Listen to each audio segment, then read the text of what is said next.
Welcome to RoxTalks, the podcast that helps network marketers grow their business on social media. And we just hit 100. It's the 100th episode. Can you believe it? It is indeed. And today we're going to be talking about the year in review, not the 100 episodes, but the year in review. How's that worked out for you? And look forward to what's coming down the pipeline. So we'll dive right in.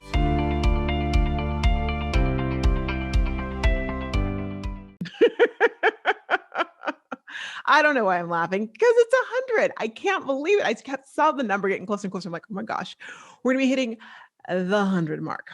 And I thought this episode would be a good episode to kind of reflect on where we've been in 2020. I know it's not the end of 2020, but if we wait till the end of 2020, how long is that going to take, right?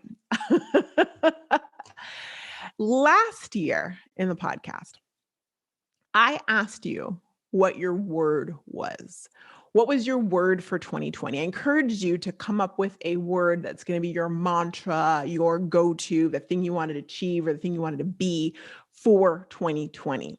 Now, I kind of want to laugh. I remember mine, and we'll go through that in a moment, but I want to laugh because when I said that, I had no idea. I'm not a soothsayer. I don't know the future. I did not know that 2020 would be so extra in so many different ways.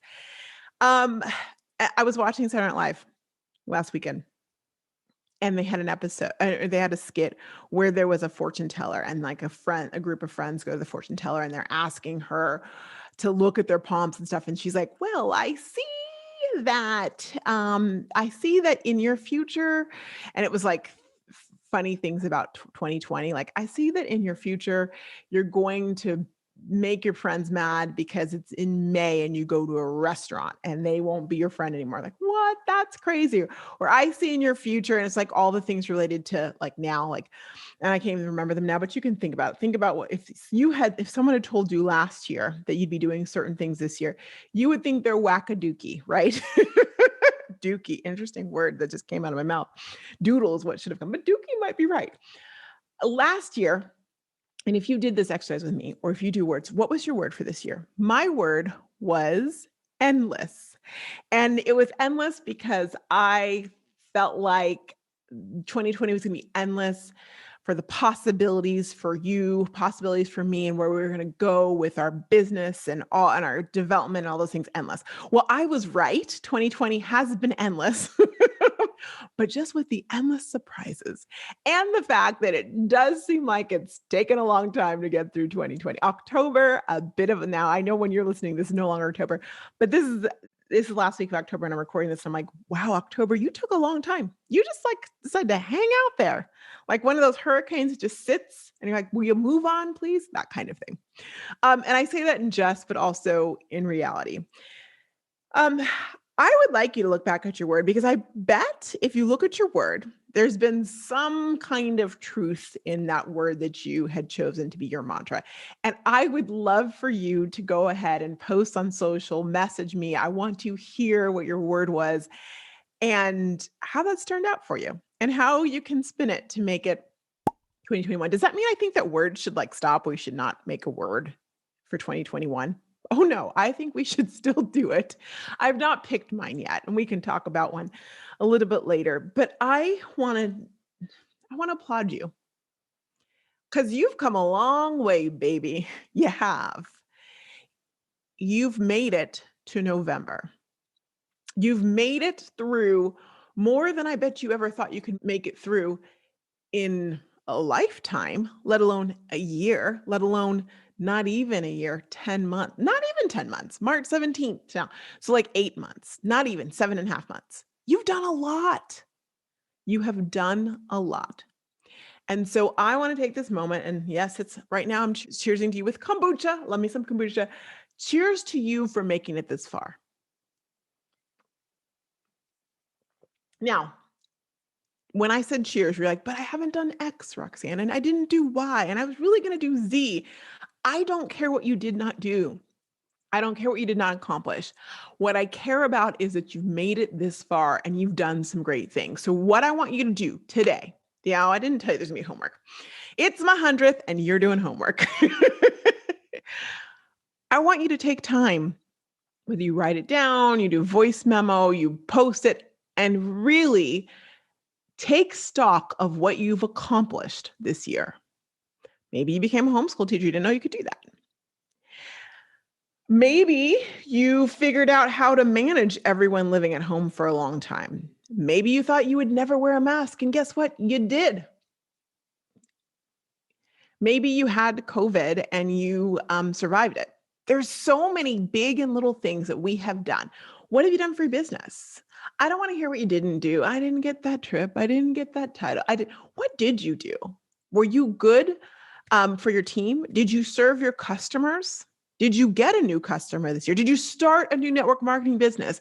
Did you post finally on social media or start that email system that you said you were going to do or do your Facebook Live? What have you accomplished in the last 7.5 months? And every time as you're writing it, you think, but I don't want to hear the but eyes, and I don't want you to hear the but eyes either. What did you do?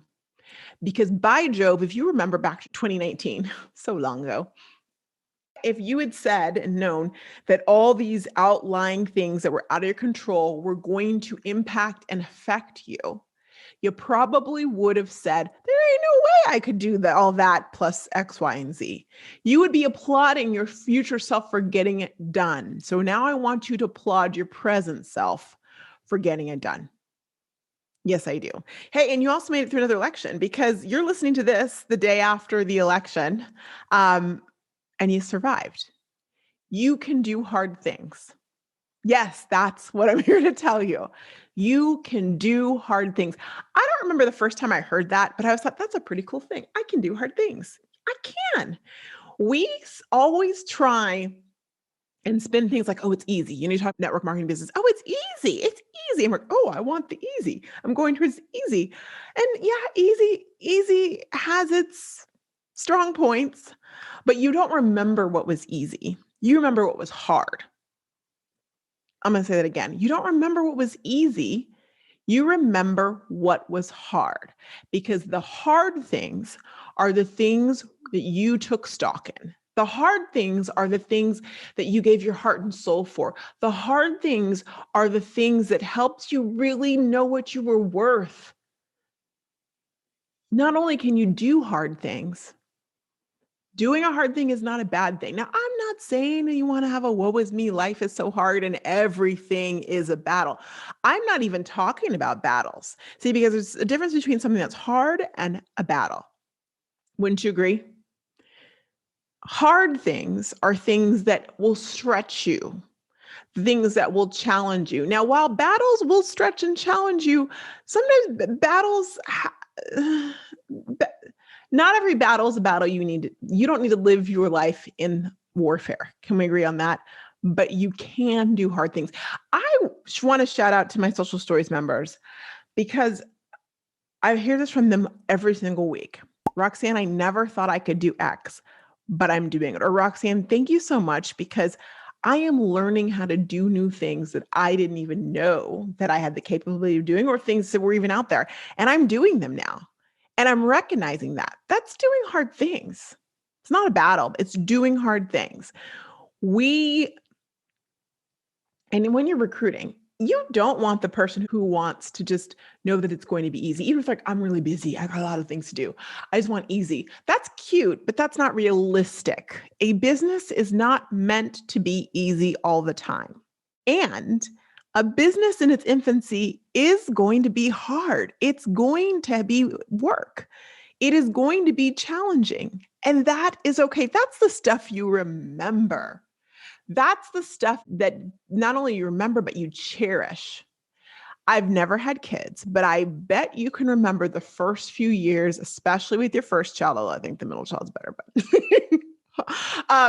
you remember that where you didn't really know. And you're just like, I just need to keep this being alive. And you were learning how to be a parent. Those are the moments you cherish. Those are the most important. That's the good stuff. You can do hard things. And a hard thing does not make it not worth it. It actually makes it more worthwhile. You value it more. And so I hope that You've learned in the last 7.5 months you can do hard things. And not only can you're not going to run away from hard things. Hard things are things that you can manage, you can rock, you can do. Do I hope that the next 40-ish, 45-ish days of your life are easy? Well, heck yeah, you earn it. Easy street. We do want a little easy street. I'm not saying that we don't. But if by chance those next 45-ish days, the rest of 2020 happens to be hard, guess who I'm going to bet on? I'm betting on you because I know you can handle it. I used to think that I had to find the easiest route for someone to do something. Like if I've got to make it as easy for people as possible to invest their time into social stories. And while I do believe that I have to make sure it's as clear as possible, there are certain things that even I can't make an easy button for. What I can do is give you the skills and the guidance so that you can do it. So you don't get overwhelmed because of the process. Now, you might get overwhelmed because it's hard, but not because you can't do it. And not because it's not something you can't manage, and not because you didn't have the blueprint to make it happen. The holiday season, I give you that blueprint, as you know. And if you haven't gone, go over there, socialstoriesmembership.com/holiday. Get that blueprint. The blueprint makes it clear. The blueprint is easy. Does that mean your holiday season is going to be easy? No, but it does mean you're going to have the tools to get through. My dad has always said to me, Roxanne, everything you do in the past prepares you for the future. Everything you do in the past prepares you for the future. Believe it or not, you and I were prepared for 2020. I want that sink in. You and I were prepared for all the things that 2020 has thrown at us and will continue to experience through this year. I believe that and know that to be true. And I see what my dad says over and over again. For me, 2019 was a barracuda on just about every level. It was the hardest year. It was actually harder than this year for me. My dad got very, very sick. Halfway around the world, he got very sick. And that was the first time I realized, wow, it's the first time anyway, and I won't go to, that's his story, not my story, but it was something else. It culminated in just trying to get him back over here. Thank the good Lord, preparing you for, angels everywhere. My little sister, who is a doctor, was with him when he got very sick, but we still had to get him back. It culminated in me flying from California to the UK for 36, I was there for maybe 36 hours, so I could help my sister get him home. Yeah, you grow up really fast. I mean, you start Roxanne, aren't you grown? But you know what I mean, in a different way. There's all sorts of cycle. We could go into that very deeply, but that then prepared me for Scott getting very sick. You've probably seen that YouTube video that he and I did about he got super, super sick out of nowhere. And we spent a lot of time at Cedars-Sinai last year. For those of you who know, blood clot, DVT, pulmonary embolism, all of the above. I can laugh now, wasn't laughing then. And that was a shock to the system. Those two things happened within months of each other. Sandwiched in there, my stepfather also got very sick.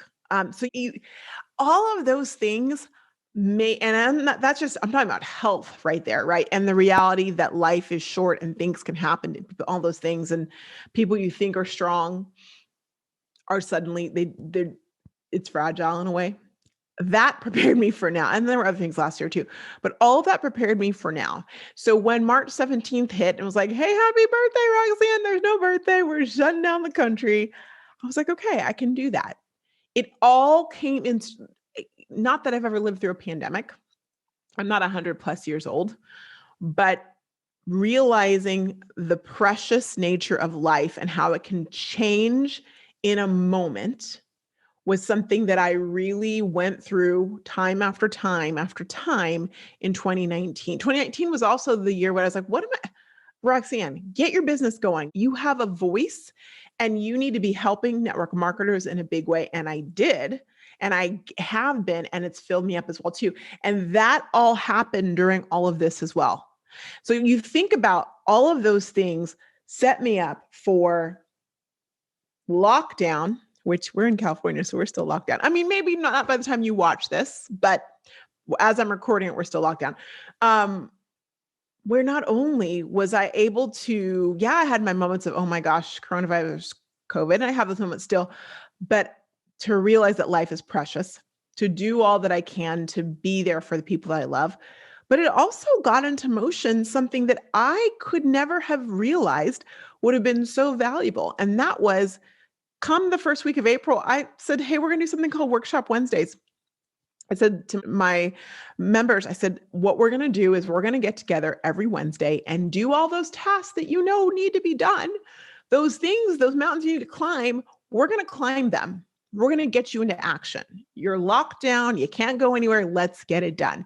Well, April turned into continuing in May, continuing into June, to the point where people are like, please don't get rid of these. And I'm like, well, somebody's going back.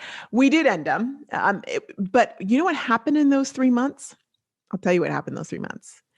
The bonds that were formed by those who attended and those who dove in were priceless. And the activity that people got into for their business, we're still seeing the benefits of that right now. Doing things like, okay, I need to work on a nurture sequence. And we're like, what is that? It's okay.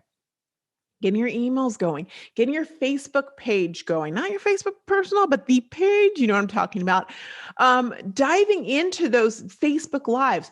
I set up challenges that are still, people are still growing their business based on or still joining free challenges like the 30 days of email challenge, which does not mean 30 days of emails, but doing your emails over 30 days. The Facebook Live challenge that people are growing their business on. Now, can I say that I would have done that anyway in 2020? I don't know.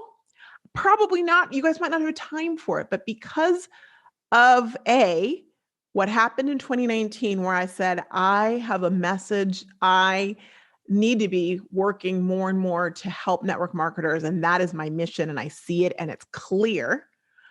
I was able to really lean into that during this year and encourage you guys to really lean into your superpower. Everything that we do in life prepares us for what we're going to be doing in the future. So if you are a little bit nervous, scared, uneasy about 2021, don't be, darling. You are so prepared for it. You don't even realize, but you've got this. So today, again, I say, take stock, literally write it down. What have you achieved? What have you done? Not what did you not do, doesn't matter. What have you done in 2020? I want you to write it down. I want you to celebrate it. I want you to look at that. And I want you to keep it somewhere close because as we make it through the next 45-ish days, clearly I didn't do the math, but somewhere around there of the year, I want you, every time you feel like, I'm not doing enough. I should have done this for my holiday and that, and go back and look at your list. And you know what I did do? I did X, Y, Z, Q, R, S, T, U, V, all of those things and more, which makes me all that and a bag of chips. And it can be healthy chips if you like as well too, because you rock. You are amazing. And I feel like you need to know that. And I feel like maybe somewhere inside you kind of feel that way, but you're not allowing yourself to be your great self and to realize that you have accomplished so much. I couldn't wait till the end of the year to tell you that. It was time to tell you right now. On the 100th episode, I wanted to be all about you and you realizing your value, you realizing your worth, and you realizing that you've come a long way, baby. And you have survived because you can right now and always Do hard things. That's all I got. So thank you so much for listening to RoxTalks, not only this week, but the week before that, and the week before that, and the week before that. And whenever you came into this wonderful community, I am so honored that you decide to listen at all. And I hope that this message has helped you. And I do hope you share it with someone who needs to hear it. Um, and I'll mention really fast too, wherever you listen to it, I'd love for you to subscribe, to review, all those things. Thank you. I appreciate all that helps the podcast grow, grow, and grow. But most importantly, and I mean this from my heart, my soul, all my beings, you're not ahead. You are not behind. You're exactly where you need to be. And I, for one, am so honored, so pleased, so humbled that you were right here with me. Go be great. See you next week. Bye.